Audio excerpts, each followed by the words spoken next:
Thank you very much. As an introduction, I would like to thank this invitation to share the panel with these renowned guests. The first comment I have, this is that the minister from India will have a brief participation in the panel because he has to leave because he has other engagements.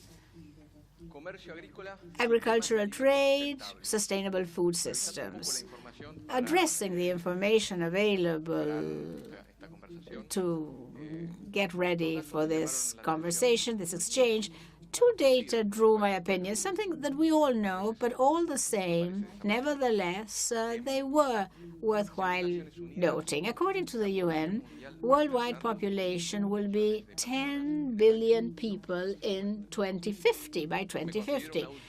I'm a young adult, I'm only 46, but I remember when I was studying at school, and we used to say that there was 5 billion people, and now it's much more than that. And by 2050, there will be 50 billion. I mean, there's a lot of people, and we need to feed them. One would think that's a lot of food that we need to produce. But UN also mentions that in the next 40 years, the amount of food we need to produce to feed the people that will be living on the planet is the same as the food production of the last 10,000 years. Practically the whole of humanity we will need to produce in the next 40 years to be able to feed all the people that will be living in the world. It drew my attention,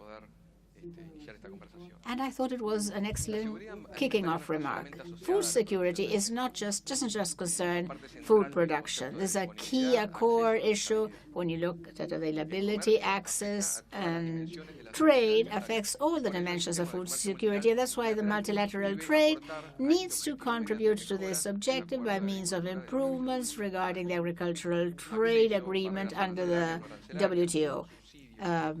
Tariff barriers, non-tariff barriers, subsidies, safeguards, asymmetries, price volatility, innovation technologies. These are all concepts that are directly related to this discussion, this exchange. We're aware that different countries have different positions and challenges given their own reality, but the global importance of this issue makes us stick together and look for common denominators. In the case of Argentina, we are fully committed.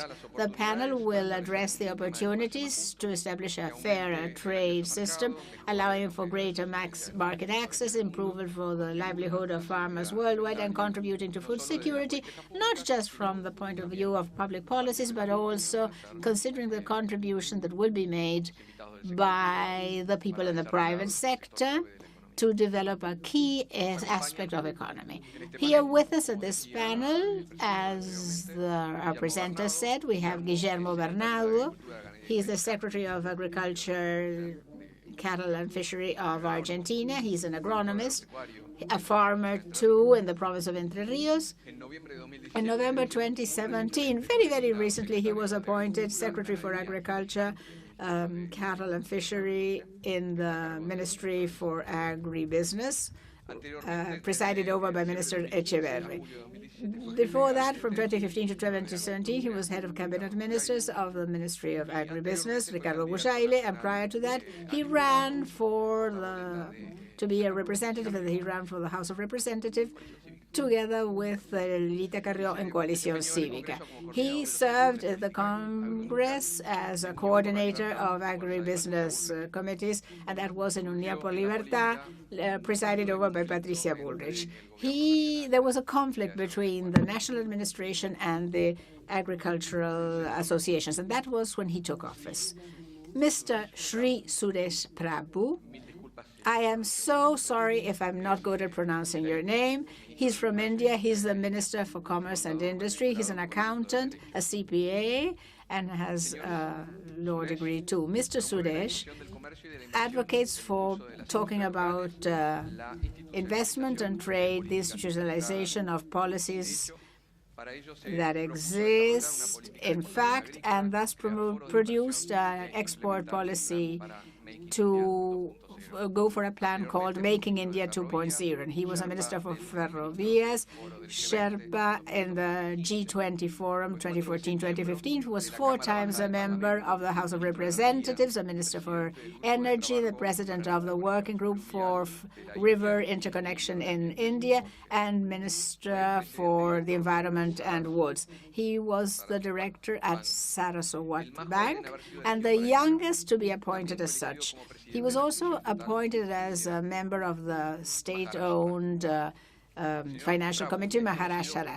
Mr. Prabhu is known as a visionary, a leader. He traveled and visited more than 100 countries and was present in lots of international fora.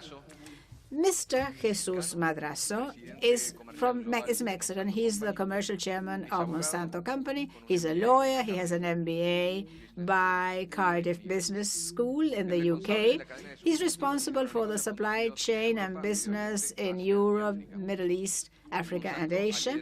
At Monsanto, he's led different strategic initiatives, which have been critical for the company, and a variety of business at the company, including operations in Central America, the Caribbean, the Andean countries, international business in Latin America, Europe, Africa, the southeast of Asia, and Canada.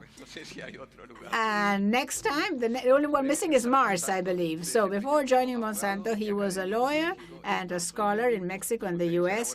His career includes Banamex and TAMSA.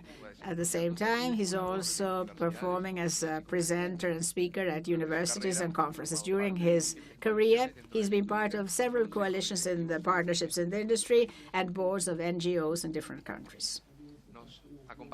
Together with us, too, we have Luis Pagani. Luis Pagani is a lawyer. He presides the Arco Group, a CPA, specializing in marketing by the New York University. He is the president of the Arco Group since 1993, where he joined as a business manager in 1986. Those of you who don't know what Arcos is, that's a main producer of food and second multinational in size in Argentina. It has 40 industrial plants throughout Latin America and employs over 21,000 people. He presided over the Argentine Business Association, where big companies are present since 2002 to 2009, and is part of the board as a VP. He's a scholar and at the Business Science Academy. Among the distinctions are the Pronex Prize, CEO of the Year. He was appointed by Latin Finance in 2002, the Decade Entrepreneur according to Security 2003, Best Agri-Industrial Businessman in Argentina, La Nación 2003, Platinum Conex Prize in among businessmen in 2008, among other awards. Roberto Martinez is Argentine. He is the president of PepsiCo Food.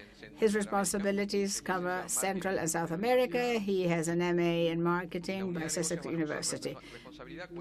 He is responsible for 20,000 employees and 21 markets that he presides over. Before his present position, he was Senior Vice President for Sales for PepsiCo Food Mexico, and he had a managerial position in the commercial and market area in the biscuit or cookie business of that country. Before moving to Mexico, he was marketing director at Salado y Cuaca, Panasoco, where he directed the marketing team at E+T. Mr. Martinez joined PepsiCo in 1996. He was a big manager at PepsiCo in Argentina. Before PepsiCo, he worked for Kraft in marketing area and for Molinos Río de la Plata and Gillette. So, once again, our guests are fantastic, top. I would like to shoot the first question for the Minister for Commerce and Industry from India. I would like to ask you, Mr. Prabhu, which is the role, in your viewpoint, of international trade, and which are the rules for international trade regarding food security?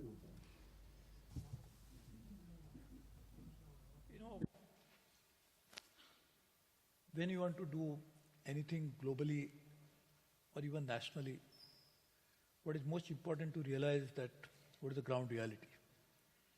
If you don't take into consideration the realities and try to frame policies, they will always face certain challenges. In WTO forum as well, we must clearly realize that there are a large number of people in the world who suffer from absence of adequate food. They are the victims of malnutrition, and they are also the people who needs to be cared for, because any global agreement must take into consideration that development of trade has to be for development of societies.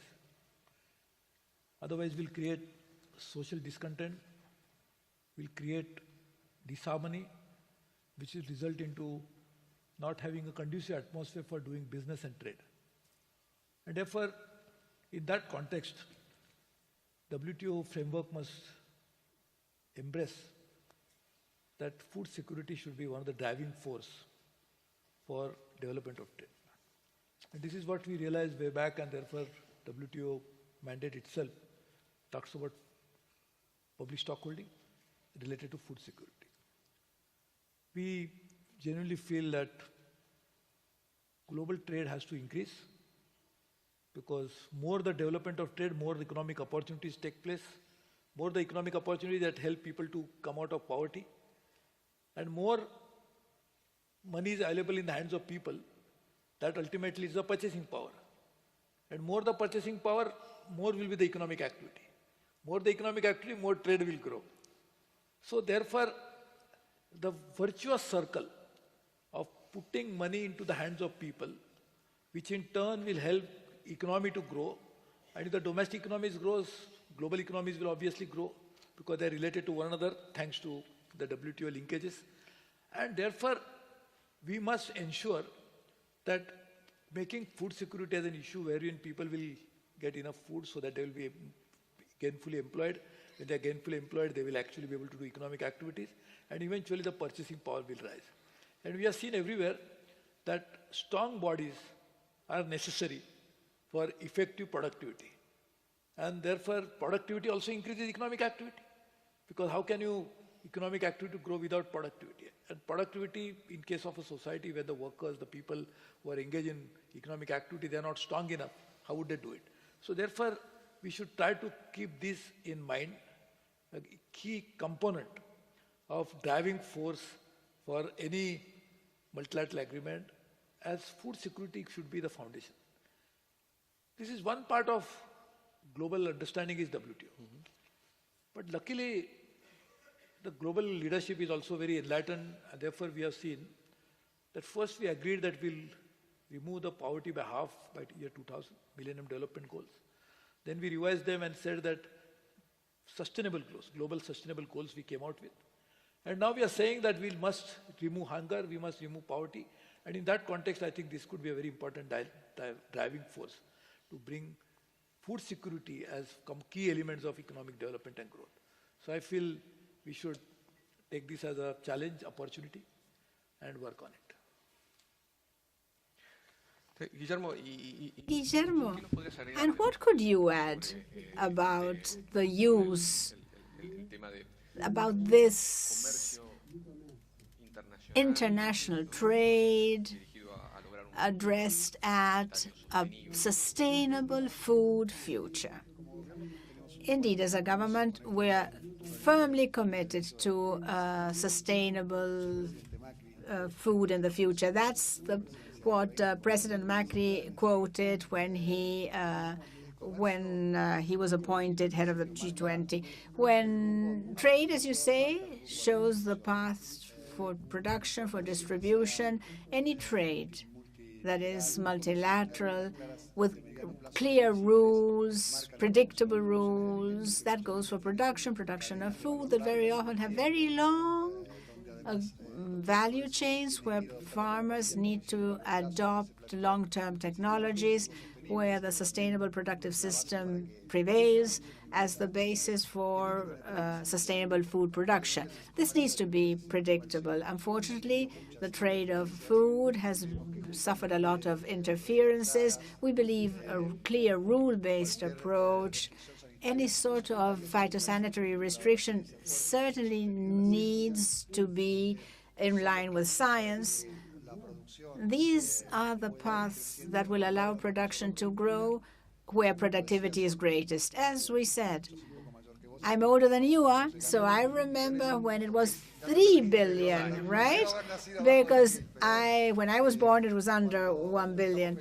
But we're considering that those 5 billion will be middle-class people, most of them over 60% in Asia Pacific, demanding food in a growing way, growing in quality, in volume. So then to be sustainable, we need to work on areas that have greatest productivity. As our country, as Gustavo said a moment ago, is a country capable of producing for 400 million people, but we need to multiply that growing scale. It needs to multiply its production, and that's how the countries that are food producers, like in our region, we need clear signals, clear trade rules, phytosanitary standards governed by science, and all the tools that we've been addressing in this ministerial conference. Hopefully we will have a document clearly stating the fact, because I mean to say subsidies are no help.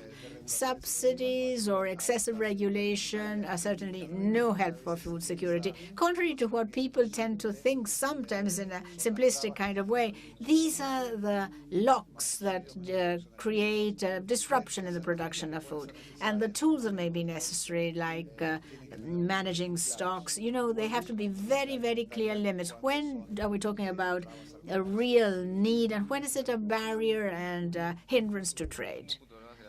You mentioned predictability. I'd like to go back to the minister here. I'd like to ask him, which is the importance, in your point of view, which are the purpose of these programs for establishing public stocks to guarantee food needs in developing countries? This is something that I understand is being done somewhere in different parts of the world. The question was, which is the importance of the programs to set up public stocks promoted by the governments to guarantee food security in developing countries? From the developing countries' perspective, obviously there have been issues in which the agriculture is normally focused on. One is the source of livelihood, because even most of the developing countries, agriculture still remains one of the major sources of livelihood. At the same time, the farmers are also the consumers. And therefore, if you don't make farming as a very profitable activity, then the ability of the farmers itself to consume more goes down. So it's a twin challenge. If you make food little expensive so that farmers get little more money, then the challenge happens is that because it is expensive, the poor people cannot eat more. Now, farmers being both the producers as well as consumers, the dilemma becomes even more challenging. So therefore, the policy makers have already faced this very important challenge of how to meet this apparently twin so-called paradoxes. That making large number of populations having more income in their hands because they are dependent on agriculture means we'll have to increase agriculture prices. But by making food expensive, you should not deprive people from having the source of livelihood. And that is, in fact, one of the issues which drives these so-called public stockholding programs. Because what you do in that program is, you buy from farmers at a reasonable price so that farmers get little return so that there's an incentive for them to produce more. And what you purchase from them, you send it to public distribution system to the people who need to be fed. So this is the twin I would call it two sides of the same coin, that making sure that a program works for the benefit of society, benefit of economy, and therefore this happens. Now, slowly you make a transition from society, and in some countries, the situation is exactly different. For example, in particularly Latin America is a very lucky continent because there are very few people, very large lands, and lot of water available. So therefore, I always say that, if I'm not wrong, Latin America could have something like 6-7% of population, almost 12-13% of land, and maybe 25% of the water. Whereas in India, it is only 2.2% of land, only 4% of global fresh water, and 17% of population. Now, in a situation like this, the policy making completely become different. And therefore, there is a communication gap between different parts of the world, where they don't realize the importance of food security in a particular country. I will not blame anybody because it's a reality. For example, in countries like, particularly Latin America, large countries, they would feel that exporting agriculture is a good idea because that gives more income to the people who do farming. Whereas in countries like India, where the size is so large, and therefore the domestic demand itself for the food is so large that we cannot produce. So of course now there's a lot of diversification which happens as a result of this. Now we produce more horticulture than agriculture. So there was a time when India used to be, once upon a time, India used to actually be the net importers of food. But because of the diversification that has happened, India is the largest producer of milk, second largest producer of fruits and vegetables, and also it is one of the largest producer of overall horticulture products in the world. So therefore, these changes take place. But this is the transition, this is the timing, this is the policymaker's dilemma. Yo le preguntaría, digamos, siguiendo un poco la línea de la pregunta. So, following the same line, the question or the affirmation that Guillermo made, what type of measures should states take in order to carry out these programs without harming the efficiency of production? Without harming the efficiency of the production.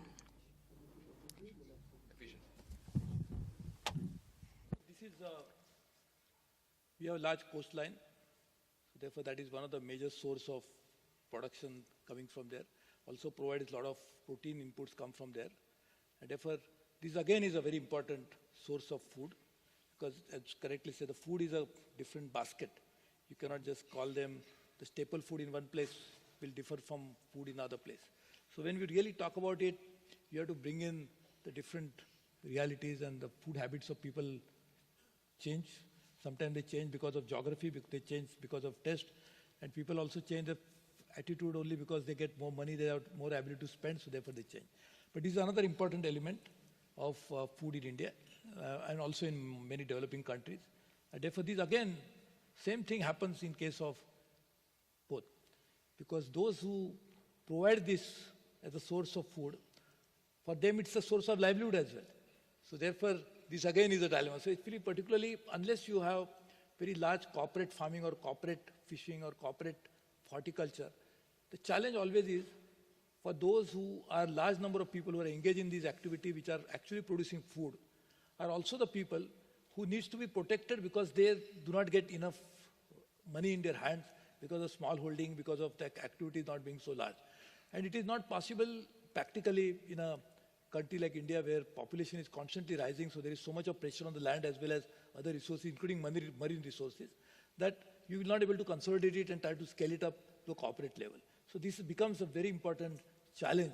And therefore, I think we should keep this as a completely different perspective to the larger global issues of providing food security, providing livelihood, ensuring that nutritional security of the society is properly guaranteed.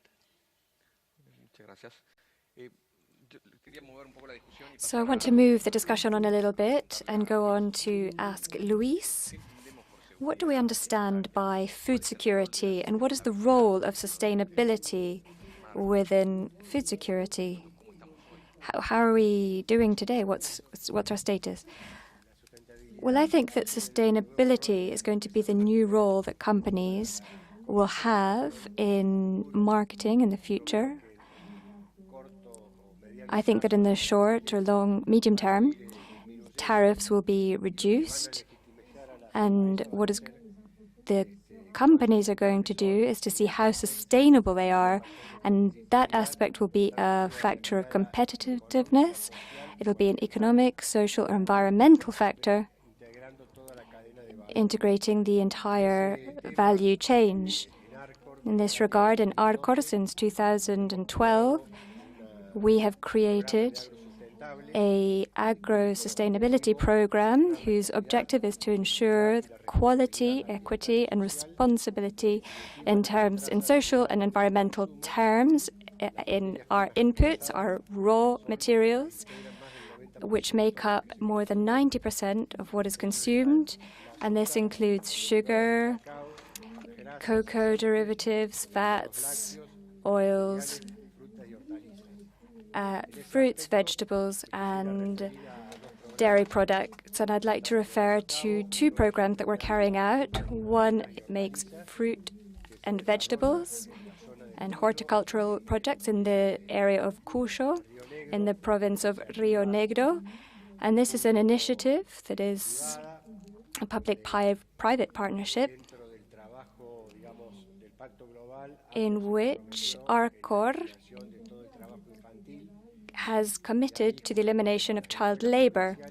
And the schools have a program that they're running for children, and all of the people that participate in the harvest are educated over a period of 2 months. And we're also running a program with producers, almost all small producers of horticultural products, in which we provide training in the management of their business. And we also provide university support, as well as programs for irrigation, which is also important for the efficiency of these producers, that they're able to become more productive and produce better quality products. And also for the sugarcane chain, we have implemented an environmental and social system and a plan to improve the certification of the global gap and the mechanization of the harvest of small producers. Is 25% of our producers are small producers, and we have put together a program so that they can, in the short term, have access to these products. And we have a sugar company in Argentina which is certified. It's called Azúcar. And this was done at the end of last year. So as a general comment, this is for the global sustainability system, commercial pillars, the multilateral system, trade as a form of development, sustainable corporate responsibility as well. I have a question. The involvement of the private sector in this type of initiative, would you say that they're the most advanced? Are they somewhere in the middle? What's the status of the private sector in terms of its involvement for the development of sustainable development? I understand that in this horticultural and vegetable sector and in the sugar cane industry, we are one step forward. We're one step ahead of the private sector. So we have a great opportunity in that case to make a big impact in the short term. Yes, in the sugar industry, we're also working towards the certification. Okay, so continuing with the private sector, I'd like to ask Jesus, from the point of view of the private sector, what are the challenges and opportunities that the international trade system has to ensure food security, to guarantee food security. How do you see this? Well, first of all, thank you very much for the invitation. It's a pleasure to be here with all of you, taking part in this distinguished panel. I think that you set the context very well at the beginning of your talk. When one thinks about the challenge, it's like, how are we going to feed almost 10 billion people by 2050? And I think that when we talk about this, it seems to be a talking point that we repeat in the agricultural context. We need to have a greater context in order to truly understand the dimension of the challenge. So we have to think about doing this before 2050. In 2040, I will be 60. According to some people, we're going to have to produce not 100%, but 70%. In November, the harvesting season ends in the Northern Hemisphere. The farmers usually, in most cases, have one opportunity every year to harvest sustainably.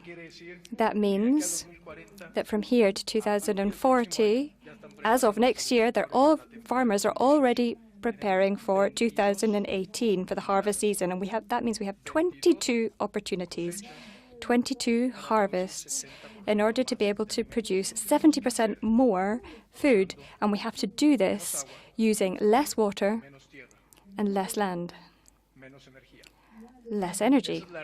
This is the reality and the dimension of the challenge that we face. I think it is the biggest challenge that humanity has faced in this generation. But I think that this story isn't complete unless we think about the context of the conversation that we had this morning with Jack Ma and many other speakers, where we spoke about innovation, which is an extremely important part of this conversation.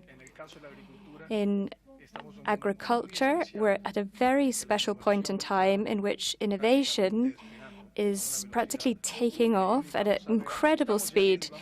And we're already seeing, and we will continue to see in the coming years, a wave of technological and innovative tools which are going to help farmers around the world to produce more with less.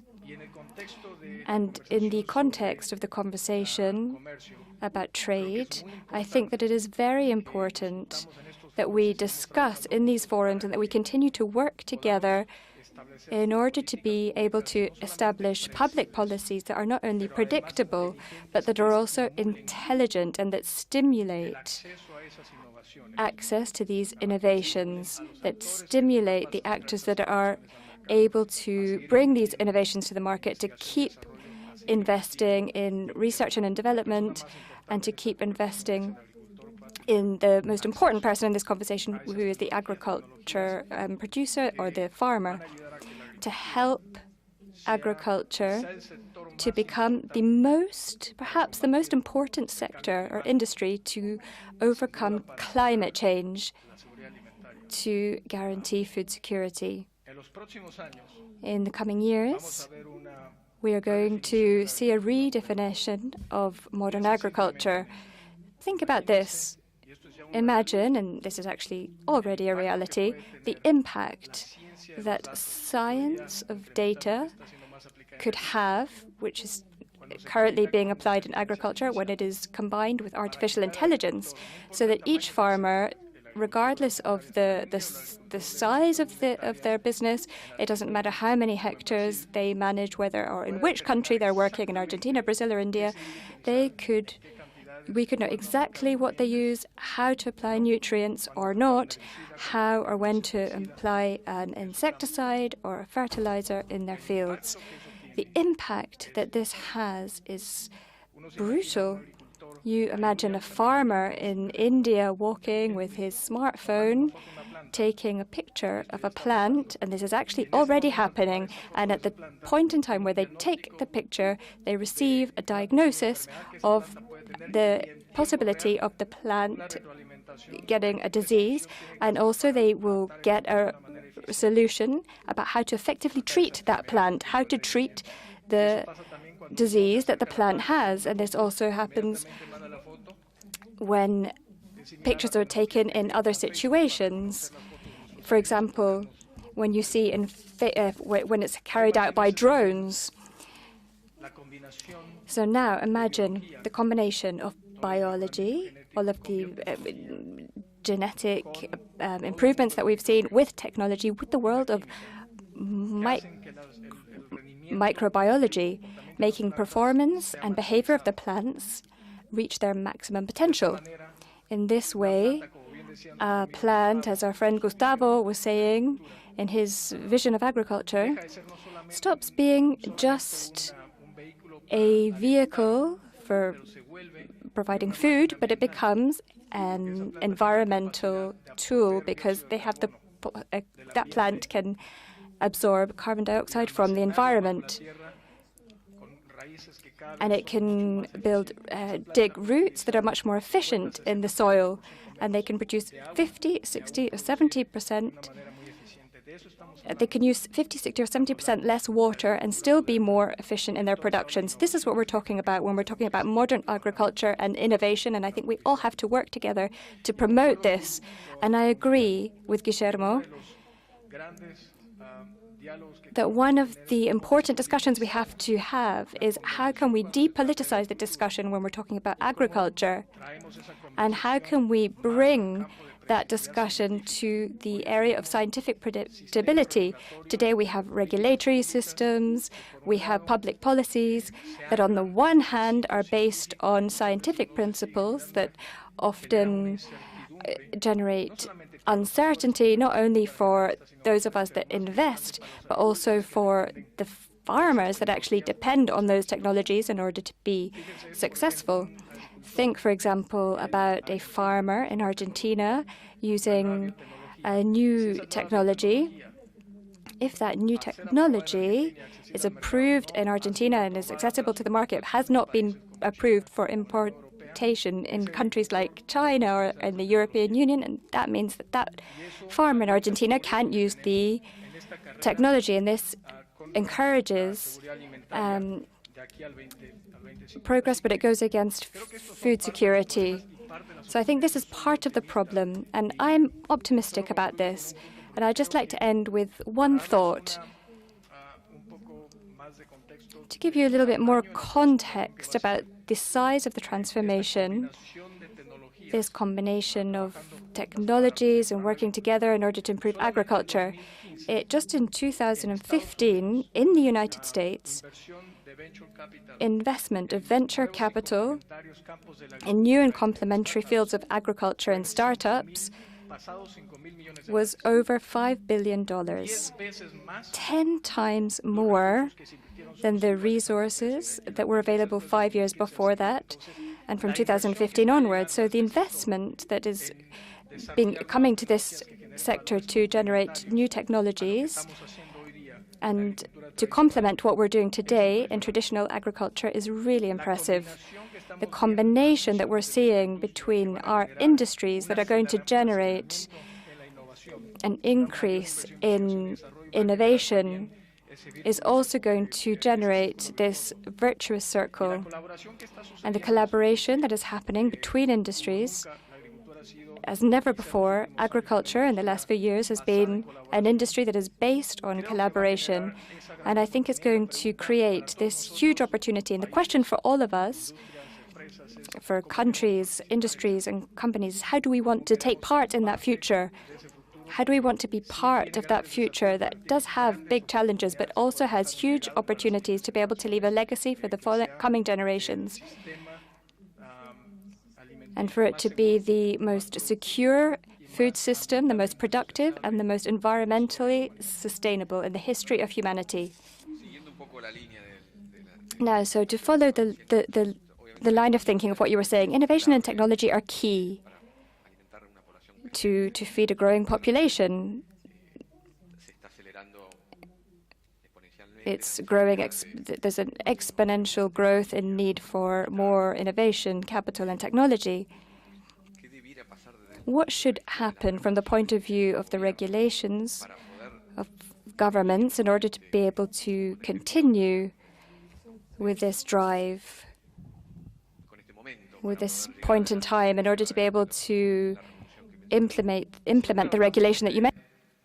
We always mention coexistence of standards, synchronic regulatory frameworks, providing for timely access to technologies as quickly as possible to keep the momentum going. And I believe that this was an important discussion, an exchange that was addressed in this debate, and there's a lot to be done still in this respect. However, I believe something which is core to, especially considering recent experience, is to follow, just as Jack Ma said today, this morning, to keep relying on innovation, to rely on technology, to rely on science as a basic principle which will allow to move on with innovations, access the markets without going into politics. And I think this is fundamental. I believe that agriculture is today in the midst of a generational challenge. Today, we keep seeing that our population is more and more urban, right?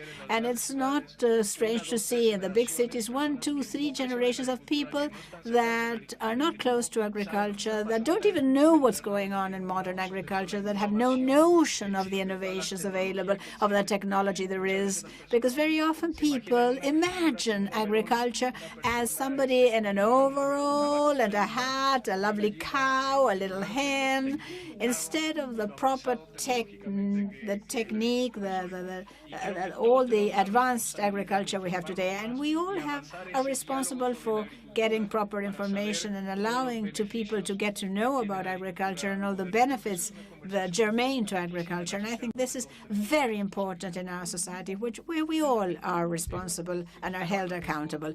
We're running out of time. I'm being told that we need to recap, but I just wanted to make a last question to the private sector and to the public sector, which is, what do we expect from these WTO conversations right now here in Argentina?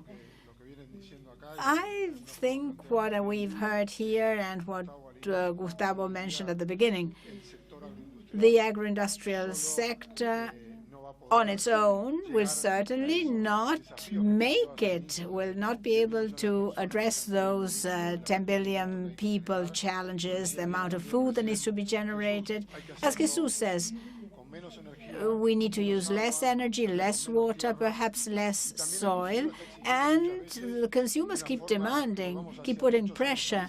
Consumers ask us to go back 10,000 years ago, more organic, less fertilizers. So that combination demands that industry on its own won't be able to do so, as the administrations, the governments on their own won't be able to do so. It's a joint effort. It's not just tariffs and regulations.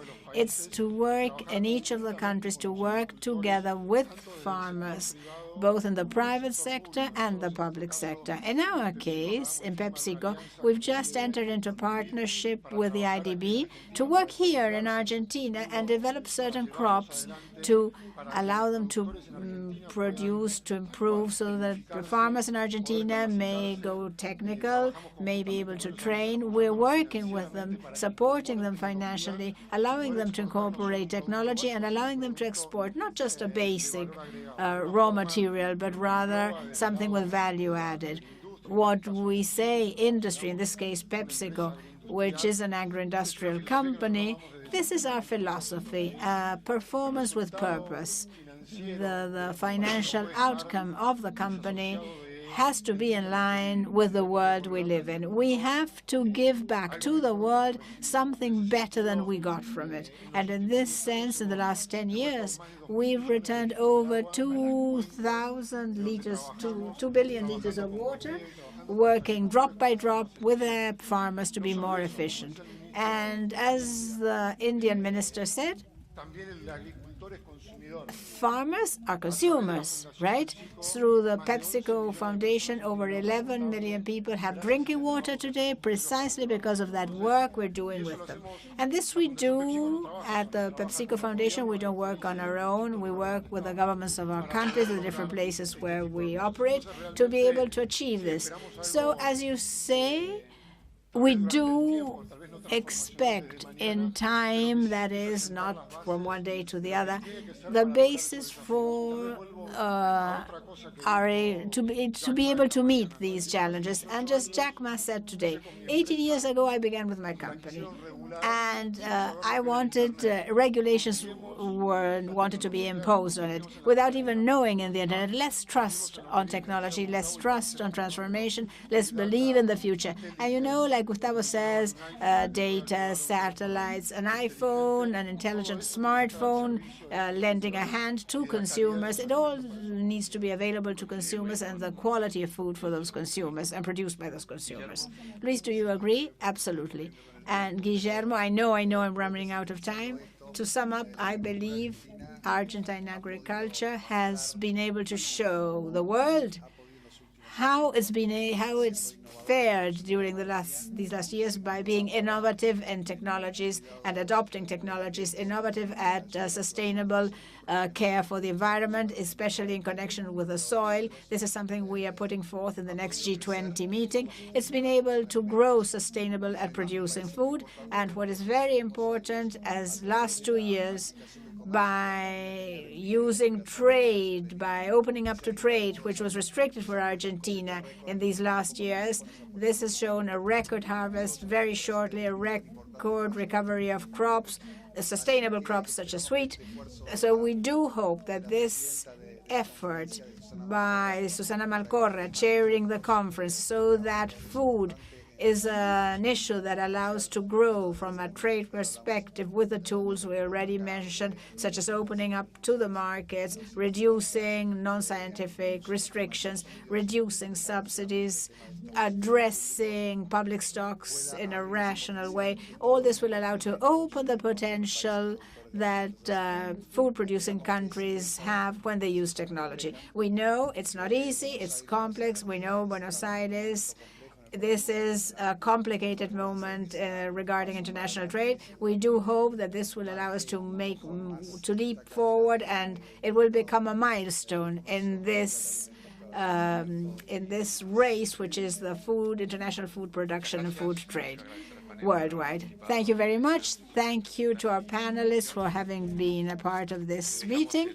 And now we will let the Argentine Vice President come up. And so thank you very much, and we'll see you.